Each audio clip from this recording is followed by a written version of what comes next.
اور وہ قرآن مجید کی سب سے چھوٹی جو 3 آیتیں ہیں اس کی مقدار بھی اگر انسان پڑھ لے تو وہ قرات جو ہے وہ ہو جاتی ہے اور وہ نماز مکمل ہوتی ہے.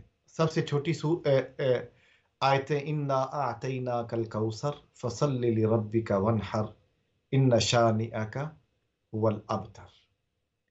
یا اس کے برابر اگر ایک آیت بھی ہو ان 3 آیتوں کے تو وہ بھی ہو جاتا.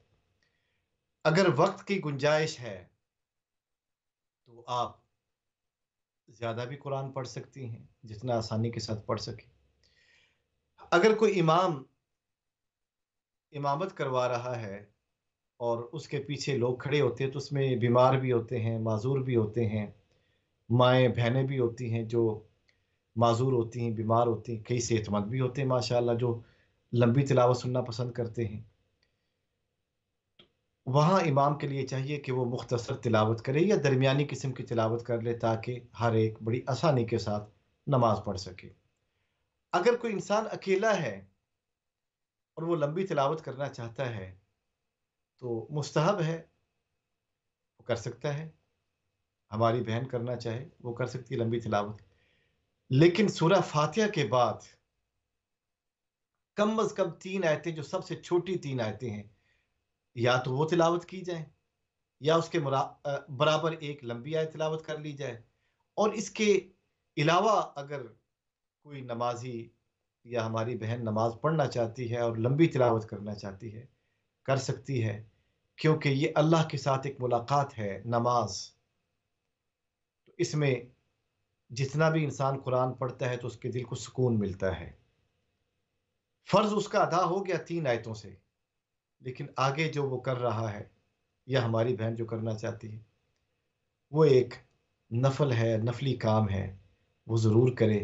اللہ رب العزت ہمیں قرآن کی محبت عطا فرمائے. دوسرا سوال ہماری بہن کا یہ تھا کہ جمعے کا ثواب اگر کوئی شخص خطبہ کے وقت پہنچتا ہے تو لازمی بات ہے کہ خطبہ سننا جو ہے یہ واجب ہے. اگر اس نے خطبہ نہیں سنا تو ثواب میں بہرحال کمی ہے، لیکن اسے 2 جو اس نے فرض پڑھے ہیں جمعے کے اس کا ثواب ملے گا، اور جو خطبہ سننے کا ثواب تھا اس سے وہ محروم ہو گیا. تو ہمارے مسلمانوں کو چاہیے کہ جب انہوں نے جمعے کے لیے جانا ہو تو جانا تو ہوتا ہی ہے تو 10 منٹ پہلے چلے جائیں تاکہ وہ خطبہ سن سکے. عربی والا خطبہ جو کہ سنت ہے وہ ضرور سنیں تاکہ انہیں پورے جمعے کا ثواب حاصل ہو سکے. ایک کالر ہے ہمارے ساتھ، دیکھتے ہیں وہ ہم سے کیا پوچھتی ہے. السلام علیکم. وعلیکم السلام. بیٹا میں نے آپ سے یہ پوچھنا ہے کہ کئی دفعہ یہ جو بچے ماں باپ سے پہلے فوت ہو جاتے ہیں ان کا جائیداد میں حصہ کتنا ہوتا ہے جو بعد میں فوت ہو جاتے ہیں. تو مجھے تفصیل کے ساتھ بیٹا یہ بتاؤ، کیونکہ گھروں میں یہ اس باتوں پر آپ کو پتہ ہے کہ جو ہوتے ہیں پیسہ پوسا ہوتا پر جھگڑے ہوتے ہیں. یہ تفصیل سے آپ مجھے بتائیں کہ جو ماں باپ کے بعد فوت ہو جاتے ہیں ان کا حصہ کتنا ہوتا ہے کہ نہیں ہوتا. کیونکہ پاکستان میں تھے تو انہوں نے کہا کہ نہیں جی جو بعد میں مر جاتے ہیں ان کا کوئی حصہ ہی نہیں ہوتا بیچ میں، کیونکہ ہماری بہن جو تھی وہ فوت ہو گئی تھی تو اس کے 3 بچے تھے. تو ادھر جب ہمارا فیصلہ ہوا جائیداد کا تو ادھر پتہ نہیں انہوں لوگوں نے بتایا، کسی مفتی سے پوچھا کہ پتہ نہیں کس سے پوچھا تو انہوں نے کہا کہ جو بعد میں ماں باپ سے پہلے فوت ہو جاتے ہیں ان کا کوئی حصہ ہی نہیں ہوتا بیچ میں. تو پلیز یہ مجھے تفصیل سے بیٹا ذرا سمجھاؤ تاکہ جی یہ جھگڑے جو ہیں ہمارے ختم ہوں. جی بہت شکریہ آپ کا. جی اس کے بعد تیسرا سوال جو ہماری بہن نے پوچھا تھا وہ اذان کے بعد دعا کا کہ وہ دعا یاد نہیں ہوتی. تو وہ دعا پڑھنی مستحب ہے. اگر انسان پڑھے تو بڑی اچھی بات ہے، نہ پڑھے تو گناہ کوئی نہیں ہے اس کے اوپر. تو وہ بڑی آسان سی دعا ہے. اللہم رب هذه الدعوة التامة والصلاة القائمة آت سیدنا محمدا الوسیلة والفضیلة والدرجة الرفیعة وابعثه مقاما محمودا الذي وعدته انك لا تخلف الميعاد. تو یہ بڑی آسان سی دعا ہے اور اس کو جو انسان پڑھتا ہے تو اس کو یقیناً ثواب حاصل ہوتا ہے، اور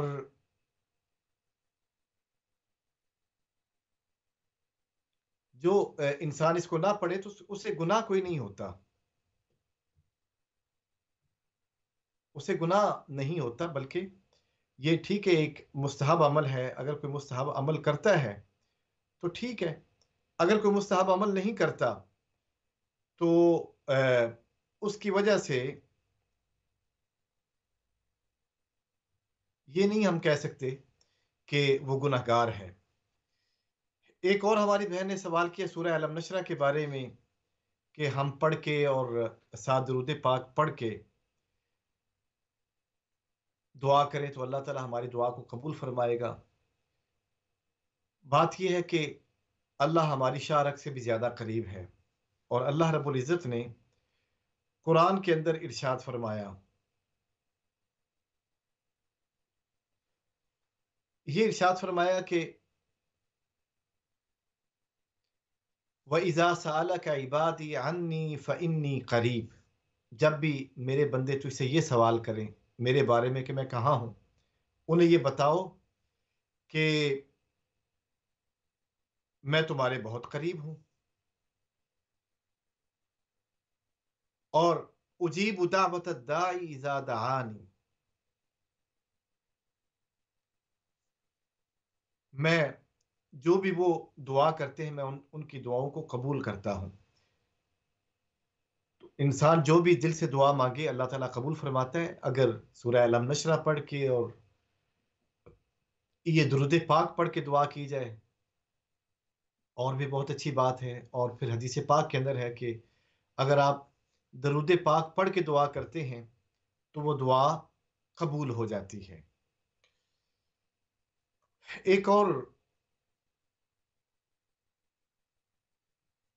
سوال کیا گیا ہے کہ ماں باپ سے پہلے اگر فوت ہو جائے کوئی بچہ تو کیا وہ وارث ہوگا یا نہیں ہوگا؟ یہ ایک بڑا اہم سوال ہے۔ تو دارالفتاء مصر کا جو فتویٰ ہے وہ یہ ہے کہ وہ یقیناً وارث ہوگا، اور شرط یہ ہے کہ جو انہیں وراثت دی جائے گی وہ مال کا تیسرا حصہ ہوگا، تیسرے حصے سے زیادہ وراثت نہیں ہونی چاہیے، تیسرا حصہ انہیں دینا چاہیے، کیونکہ تیسرا حصہ جو ہے وہ ایز اے وصیت ہوتا ہے، تو تیسرا حصہ جو ہے وہ مال کا انہیں دیا جائے گا۔ تو میری بہن نے اور جو سوال کیا ہے کہ پاکستان میں یا یہاں پر جو ہے وصیت کرنی ہوتی ہے، ہم نے ول لکھوانی ہوتی ہے یو کے اندر یا یورپ کے اندر کہ اتنا حصہ جو ہے وہ دیا جائے۔ تو اگر ماں باپ سے پہلے کوئی فوت ہو جائے اور اس کے آگے بچے ہوں تو مال کا تیسرا حصہ جو ہے وہ انہیں دیا جائے گا اور اس کی وصیت کی جائے گی تاکہ وہ بھی اپنی زندگی کو بہتر انداز میں گزار سکیں۔ تو فتویٰ علماء کا یہ ہے، فقہا کا یہ ہے کہ مال کا تیسرا حصہ جو ہے وہ انہیں دیا جائے گا۔ اگر ماں باپ سے پہلے اگر کوئی بچہ فوت ہو جاتا ہے تو ان کے جو بچے ہیں یعنی ان کے جو پوتے اور پوتیاں ہیں دیا جائے گا، اور یہ بطور وصیت دیا جائے گا۔ اگر اس نے وصیت کی یا نہیں کی دونوں صورتوں میں انہیں دیا جائے گا تاکہ وہ بھی اپنی زندگی کو بہتر انداز میں گزار سکیں۔ اللہ رب العزت ہمیں دینی معاملات کو سمجھنے کی توفیق عطا فرمائے۔ امید ہے کہ یہ وراثت کا مسئلہ کلیئر ہو چکا ہے۔ ہم بات کر رہے تھے حضرت موسیٰ علیہ السلام کے حوالے سے کہ اللہ رب العزت نے اس کا تفصیل کے ساتھ ذکر کیا ہے، اور پھر آپ کے بھائی حضرت ہارون علیہ السلام کو آپ کے ساتھ بھیجا ایز اے ہیلپ کرنے کے لیے تاکہ وہ آپ کے مساعد ہوں، مددگار ہوں۔ اس کے بعد سورہ آراف کا ایک اہم موضوع وہ یہ ہے کہ اللہ رب العزت ارشاد فرما رہے ہیں، اے نبی صلی اللہ علیہ وآلہ وسلم، تمہیں پوری انسانیت کے لیے رسول بنا کر بھیجا گیا ہے، اور اس سے ختم نبوت کا مسئلہ اجاگر ہوتا ہے۔ قل یا ایہا الناس انی رسول اللہ الیکم جمیعا، اے نبی مکرم صلی اللہ علیہ وآلہ وسلم آپ فرما دیں، اے پوری انسانیت، انی رسول اللہ الیکم جمیعا، میں پوری انسانیت کے لیے نبی بنا کر بھیجا ہوں، تم سب کی طرف نبی بنا کر بھیجا گیا ہوں، تم سب کی طرف رسول بنا کر بھیجا گیا ہوں۔ گویا کہ قیامت تک آنے والی پوری انسانیت، جو بھی اس روئے زمین پر بچہ یا بچی پیدا ہوگی، ان کے لیے اسلام کا پیغام ہے، آخری پیغام، اسلام کا پیغام، آخری نبی کا پیغام اس کے لیے فائدہ مند ہے، اور اسی سے ختم نبوت کا مسئلہ اجاگر ہو جاتا ہے۔ قرآن کے بعد کوئی کتاب نہیں، اور رسول کریم علیہ الصلوۃ والسلام کے بعد کوئی رسول نہیں، کوئی نبی نہیں، آپ ہی پوری کائنات اور قیامت تک کے لیے نبی بنا کر بھیجے گئے ہیں۔ اس لیے اگر کوئی یہ سوچے کہ ہمیں کسی اور پیغام کی ضرورت ہے، گویا کہ وہ اسلام کے آخری پیغام کو ناکافی سمجھ رہا ہے، وہ یہ سمجھتا ہے کہ شاید مجھے اس پیغام سے کوئی فائدہ حاصل نہ ہوگا۔ تو اللہ رب العزت نے اس پیغام کو اجاگر کرنے کے لیے فرمایا کہ اے پوری انسانیت، میرا نبی تمہارے لیے قیامت تک کے لیے نبی بنا کر بھیجا گیا ہے، قیامت تک کے لیے اس کی رسالت تمہیں فائدہ دے گی، اس کی رسالت کو مانو، عمل کرو، اور پھر دیکھو دین اور دنیا اور آخرت کی برکتیں تمہیں حاصل ہوں گی۔ ایک اور اہم پیغام اور اہم موضوع جو ہمیں سورہ آراف سے حاصل ہوتا ہے وہ یہ کہ قرآن، اور یہ سورہ آراف کی آخری آیات کی طرف اب ہم بڑھ رہے ہیں کیونکہ ہمارے پروگرام کا وقت بھی ختم ہوا چاہتا ہے۔ وَإِذَا قُرِئَ الْقُرْآنُ فَاسْتَمِعُوا لَهُ وَأَنصِتُوا لَعَلَّكُمْ تُرْحَمُونَ، جب قرآن پڑھا جائے فَاسْتَمِعُوا لَهُ، تو اسے غور سے سنو، وَأَنصِتُوا لَهُ، اس کے اوپر توجہ دو، لَعَلَّكُمْ تُرْحَمُونَ، تاکہ تم پر رحم کیا جائے۔ قرآن جب پڑھا جاتا ہے تو اس کو غور سے سننا چاہیے اور اس کے معنی کے اوپر غور کرنا چاہیے۔ ہمارا مسئلہ یہ ہے کہ ہم کوئی مر جائے تو قرآن پڑھتے ہیں، ہمارا مسئلہ یہ ہے جب کوئی مصیبت پڑے تو قرآن پڑھتے ہیں، نارمل حالات میں قرآن نہیں پڑھتے۔ وہ شخص کتنا خوش نصیب ہے جو روزانہ قرآن پڑھتا ہے، قرآن سے ہدایت کی روشنی حاصل کرتا ہے، اور اللہ کی بارگاہ میں عرض کرتا ہے کہ یا اللہ تیرا شکر ہے کہ تو نے مجھے قرآن پڑھنے کی توفیق دی ہے۔ اگر رحمت چاہتے ہو تو پھر قرآن پڑھو، اور رحمت کب حاصل ہوگی؟ جب قرآن کو پڑھا جائے، توجہ سے سنتے ہیں اور پھر اس کے معانی کے اوپر غور و فکر کرتے ہیں، پھر رحم ہوتا ہے، فائدہ تو حاصل ہوتا ہے، برکت بھی ملتی ہے، لیکن حقیقی رحمت کب حاصل ہوتی؟ جب انسان اس کے معانی کے اوپر توجہ کرتا ہے۔ تو یہ سورہ آراف کا پیغام ہے جو کہ آخری آیات کے اندر دیا جا رہا ہے کہ اے اہل ایمان، جب قرآن پڑھا جائے، آیت نمبر 204 ہے، اس کو آپ نوٹ کر لیں، اس کو بعد میں بھی آپ پڑھ سکتی ہیں اس آیت کو۔ وَإِذَا قُرِئَ الْقُرْآنُ فَاسْتَمِعُوا لَهُ وَأَنصِتُوا لَعَلَّكُمْ تُرْحَمُونَ، جب قرآن پڑھا جائے اس کو غور سے سنو، توجہ کرو اس کے معنی کے اوپر، تاکہ تم پر رحم کیا جائے۔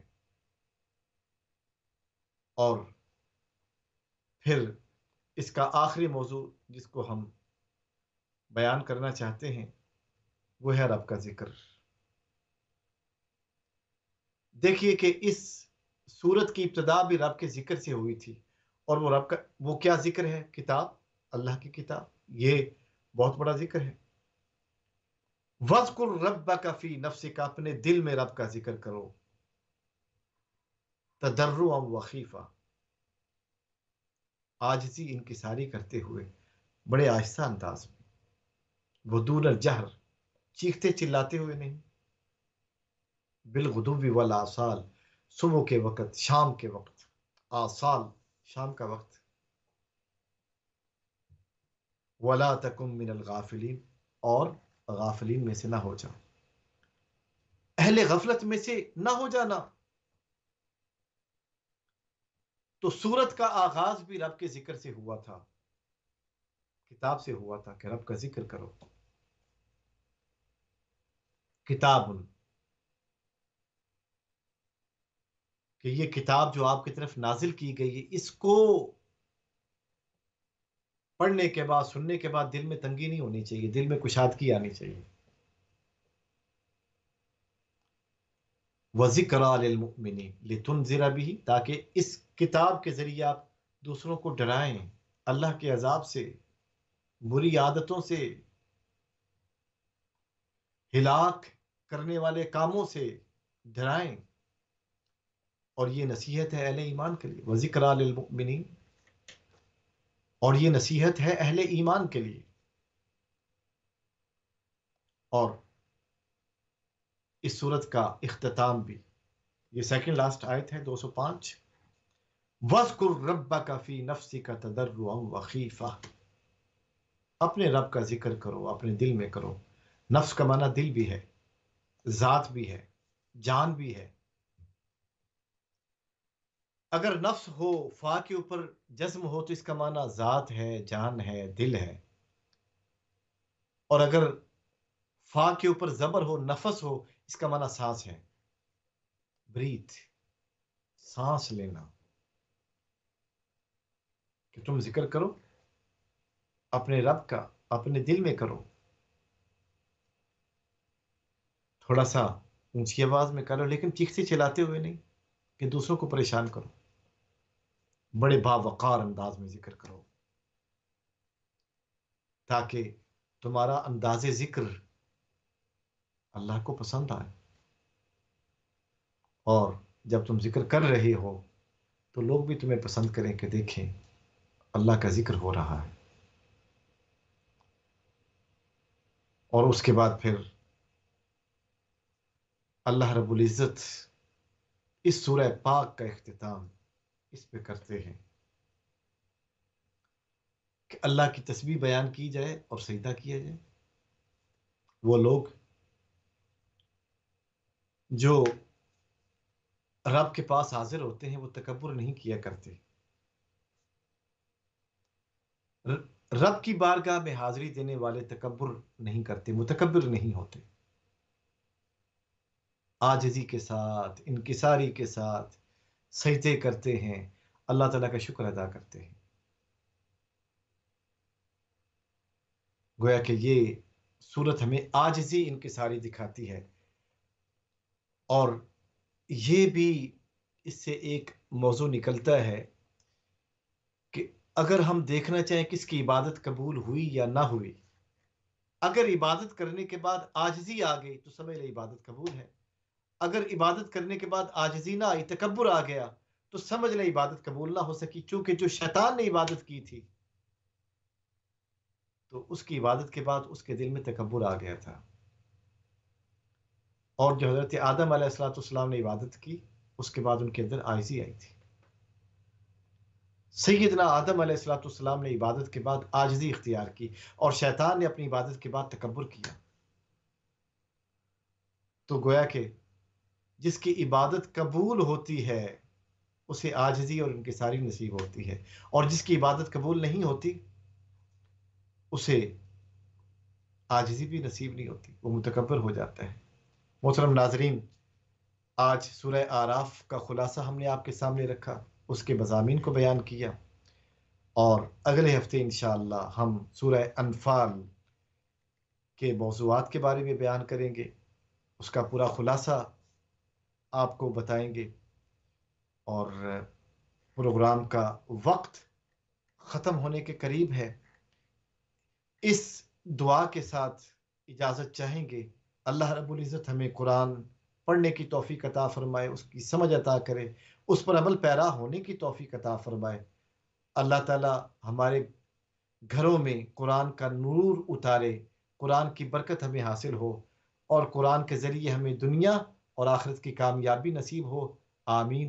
وآخر دعوانا ان الحمد للہ رب العالمین۔